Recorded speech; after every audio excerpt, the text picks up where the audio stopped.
I met him first, say, in 1929, through the intervention of a friend of mine, common friend, who asked Mr. Gandhi to see me. And so Mr. Gandhi wrote to me, saying that he would like to see me. So I went and saw him. That was just before going to the Round Table Conference. And then he came to the second Round Table Conference, didn't come for the first. And he was there for about 5-6 months. And there, of course, I met him also and faced him also. Then, once thereafter, he also, after the signing of the Pune Pact, asked me to come and see him. So I went to see him. He was then in jail. But that's all the time that I have met him. But I always say that as I met Mr. Gandhi in the capacity of an opponent, I have a feeling that I know him better than most other people because he had opened his real fangs to me and I could see the inside of the man. You see, while others who generally went there as devotees saw nothing of him except the external appearance which he had put up as a Mahatma. But I saw him in his human capacity, the bare man in him. And so I say that I understand him better than most of the people who have associated themselves with him can say. So how would you sum up what you found in him? Well, I must say at the outset that I feel quite surprised, you see, at the interest which the outside world, Western world particularly, seems to be taking in Mr. Gandhi. I cannot understand that. So far as India is concerned, he was, in my judgment, an episode in the history of India, never an epoch maker. Gandhi has already vanished from the memory of the people in this country. His memory is kept up because the Congress party annually, if he gives a holiday, either on his birthday or some other day connected with some event in his life, has a celebration every year going on for 7 days in a week. Naturally, people's memory is revived. But if these artificial respirations were not given, I think Gandhi would be long, long forgotten. You don't feel then that he fundamentally changed the aspect of... Not at all, not at all. In fact, he was all the time double dealing.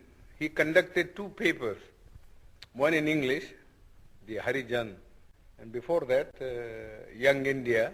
And in Gujarati, he conducted another paper, you see, which is called the Deen Bandhu or something like that. Now, if you read the 2 papers, you will see how Mr. Gandhi was deceiving the people.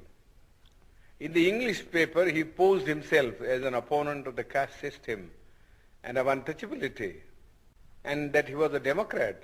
But if you read a Gujarati magazine, you will see him a more orthodox man. He has been supporting the caste system, the Varnashram Dharma, and all the orthodox dogmas which have kept India down all through ages. In fact, somebody ought to write Mr. Gandhi's biography by making a comparative study of the statements made by Mr. Gandhi in his Harijan and the statements made by Mr. Gandhi in this Gujarati paper.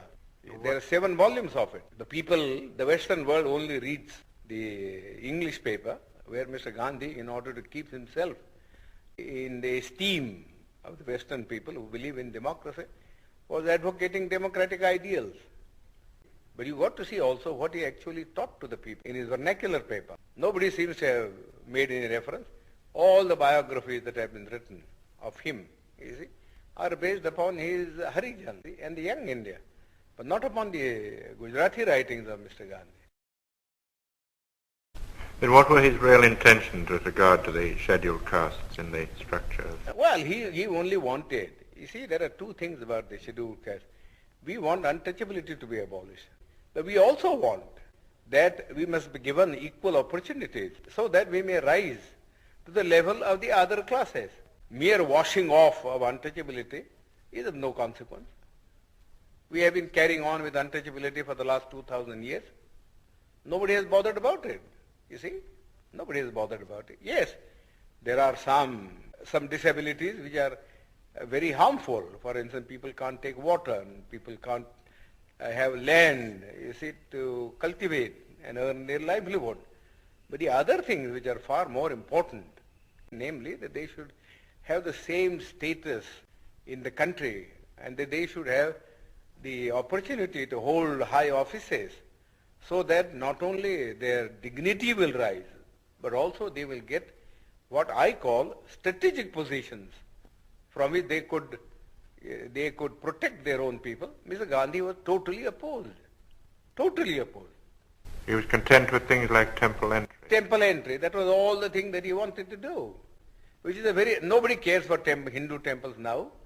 The untouchables have become so conscious of the fact that temple going is of no consequence at all. You live in the untouchable quarters, just the same, whether you went into the temple or whether you didn't enter the temple. People, just as for instance, people at one time would not allow the untouchables to travel by railways because of pollution. But now they don't mind because the railways won't make any separate arrangement. But because they travel together in the train, it doesn't follow that their life in the villages vis-a-vis the Hindus has in any sense changed. Whenever the Hindu and the untouchable alights at a railway train, see, they assume their old robes. So you would say Gandhi was an orthodox Hindu? Yes, he was absolutely an orthodox Hindu. He was never a reformer. He has no dynamics in him. All this talk about untouchability was just for the purpose of making the untouchables drawn into the Congress. That was one thing. And secondly, see, he wanted that the untouchables should not oppose his movement, Swaraj.